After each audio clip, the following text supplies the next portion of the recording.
নমস্কার। কবি দেবেশ ঠাকুরের লেখা কবিতা ভারতবর্ষ। ভারতবর্ষ মানে কোনো আর্ট পেপারে আঁকা জল রঙের মানচিত্র নয়। ভারতবর্ষ মানে শুধু হর্ষবর্ধন কিংবা বাবরের বিজয় বার্তা নয়। ভারতবর্ষ মানে বিজয় সিংহের সিংহল জয়ের ফ্যাসিস্ট গৌরব গাথা নয়। ভারতবর্ষ মানে মীনাক্ষীপুরম কিংবা জামা মসজিদ নয়। ভারতবর্ষ মানে নেহেরুজির বংশানুবৃত্তি কিংবা জিন্না সাহেবের অলিখিত শ্বেতপত্র নয়।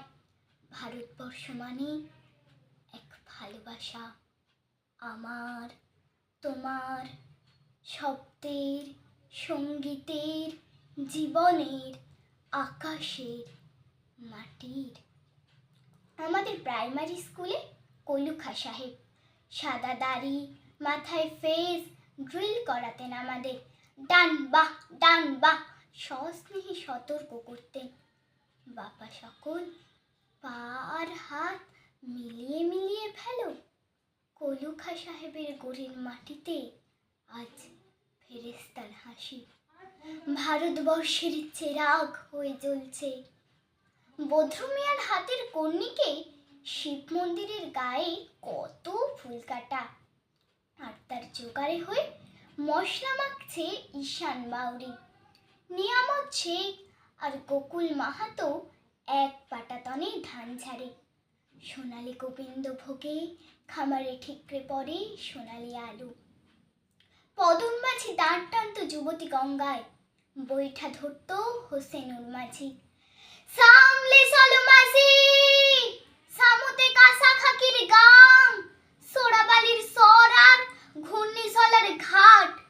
আমার ভারতবর্ষে কোনো গেরুয়া রাজনীতিবিদ কিংবা ইমামের নির্দেশিকা নেই। এখানে কোনো সংহিতা হাদিস ছাড়াই কোজাগরি চাঁদের অকৃপণ আলো পড়ে ঈদগাহর ওপর, আর রমজানি চাঁদ তুলসী মঞ্চের গায়ে পূর্ণ আলো দেয়।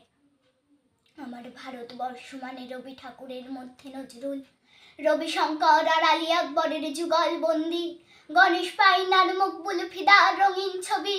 আমার ভারতবর্ষ মানে লালন ফকিরের গান। আমার ভারতবর্ষে আমি শুনেছি মোহাম্মদ রাফির সঙ্গে লতার ডুয়েট, দেখেছি পাল্লা দিয়ে আজাহারউদ্দিনের সঙ্গে সচিনের দৌড়, খেলার মাঠের প্রান্তে দাঁড়িয়ে শুনেছি নঈমুদ্দিনের তদারকি চিৎকার। বিজয়ন, আকিল, কুলজিৎ, বাইচুং, মাঠটাকে আরো বড় করো, মাঠ দিন দিন ছোট হয়ে যাচ্ছে, মাঠটাকে আরো বড় করা দরকার, অনেক অনেক অনেক বড়। নমস্কার।